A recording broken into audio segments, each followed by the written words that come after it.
Talks video, or TLA Tech Talks. And in this video, we're going to be talking about the Pi Top.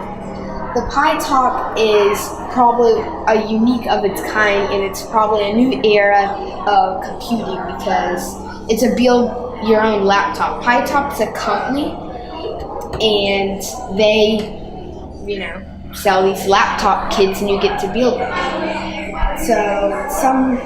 So I did this at ID Tech because it's my tech camp, and I signed up for Pi Top.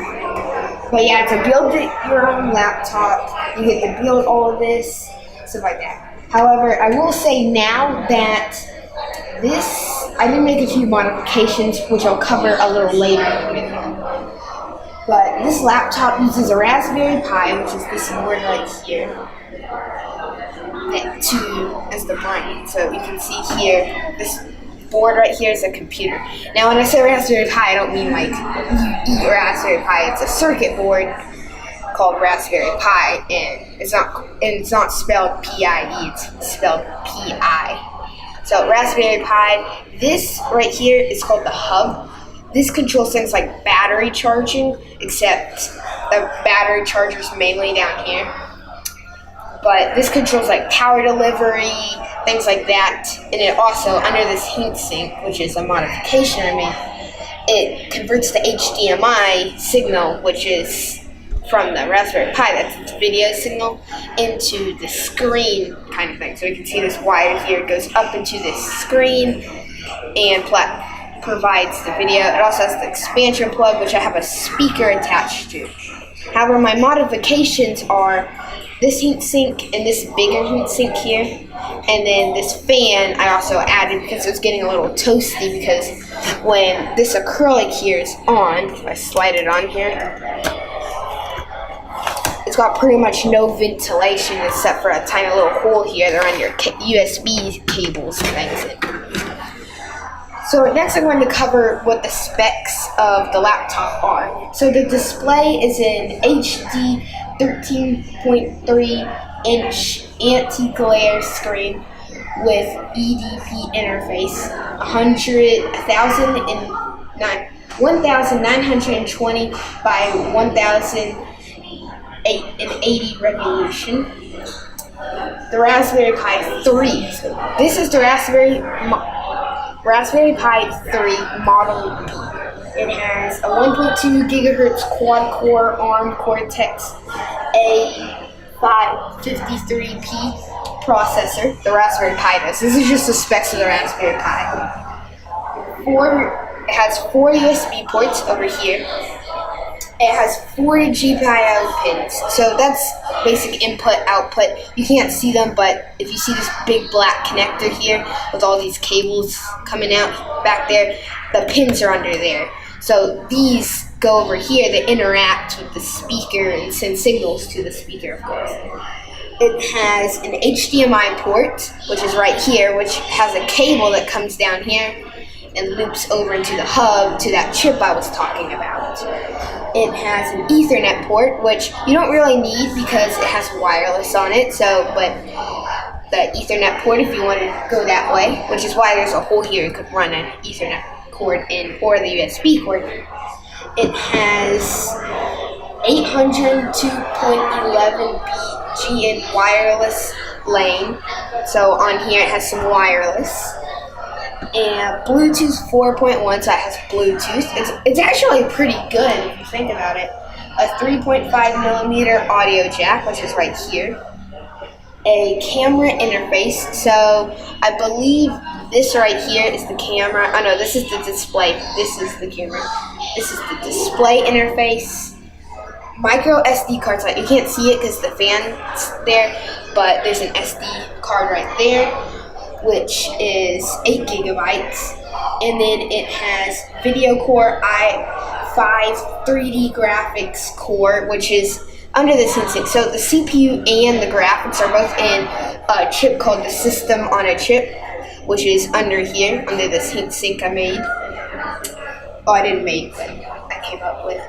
It also has a PWM screen brightness control for it in a 262K color. for the screen resolution and stuff.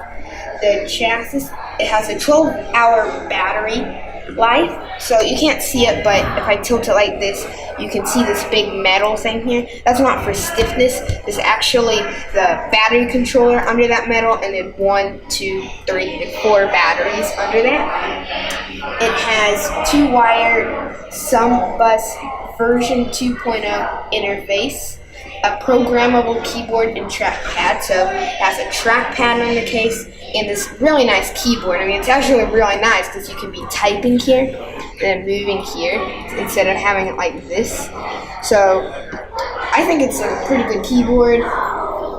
Included hardware, like I said, it has an 8GB SD card down there. At least that's what the Pi comes with. From if you're just ordering Raspberry Pi itself, you could get a 32GB one like I did with my Raspberry Pi. It also has overcurrent, overvoltage, overtemperature protection on the hub, and it has modular rail for add-ons.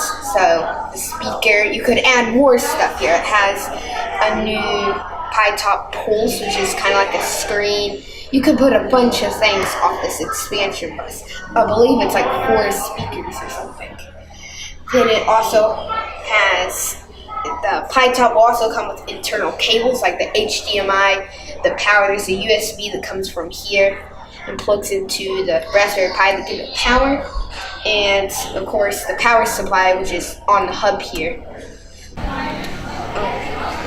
So now I guess it's the only thing left to do is to actually turn it on. So we have our power button, which plugs into the hub right here. So we activate this. We should see that our fan will come on any second. So you can see it's starting up, all this code's appearing. Up there goes our fan. And there's a little hole here that's blowing air onto the heatsink over here to cool it down. And it works even better when this is on because the fan's blowing up and then blowing to the side. But I'm going to leave it off just for it to be better. So Pi Top, it's loading. So give it a second. It's actually a really cool computer. Any second now. And it should. There it goes.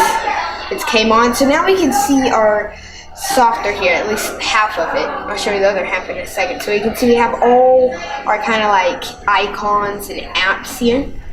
So you have like loads of Google things. So this is actually a pretty good school thing because it has like Google Docs and stuff. Chromium, it's not Chrome, but it's a web browser. 3D Slash is like a modeling thing. And the other half we go here is desktop, which is kind of like your normal Windows or Mac computer. You can see it's a pretty good representation. That's my background, of course. You can see my computer, loads of things here like programming. I'm not going to go too much into that. I'm planning on making a separate video about Python and things I've programmed. But still, you can loads of program, internet, it has a mail program, games, Minecraft, Pi, loads of different things. And we can see our things here like terminal. We can have our things there, so that's pretty good. I thought I would in this video though show you Minecraft Pi since pretty much everyone likes Minecraft. So I'll load up Minecraft Pi. Now I do recommend you play in small screen because when you get the big screen it can lag some and not work. But on Minecraft we can see here, I'll just play on this one. You can see that it's a pretty old edition of Minecraft. It's like beta. Because if we hit our inventory, look how old that is. There's not even redstone and there's nether reactors. But you can still build things like that. Well, builds a cube here. But you can see it's pretty good, and because it's old and it was designed, it actually runs really, really smooth. It's really surprising how smooth it runs. So that's Minecraft, and that's pretty much what's on the Pi when you get it. I mean, there's a few different things I've done, like add this and that kind of stuff.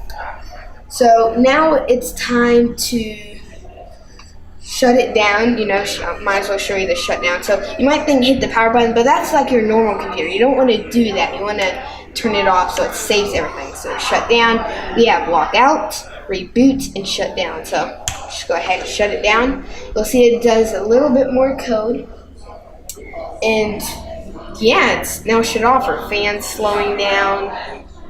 Any second, the Pi is going to come off. That red light indicates power off. So yeah, that's our Pi. Let's put this acrylic back on.